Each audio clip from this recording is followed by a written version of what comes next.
तमाम लोगों को हटाया जा रहा है क्योंकि गाड़ी की हालत बहुत खस्ता है और काफ़ी सालों से ये गाड़ी यहाँ पर खड़ी हुई थी। इसको अब उठाया जा रहा है यहाँ से और शिफ्ट किया जाएगा ट्रक में।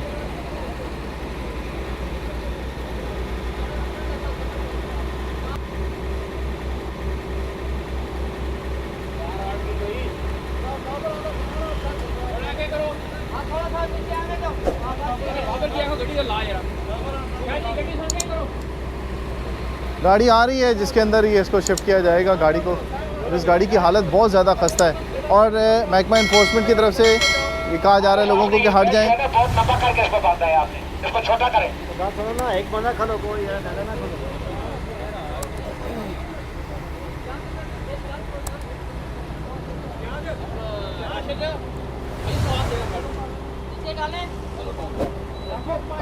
ये बोलिए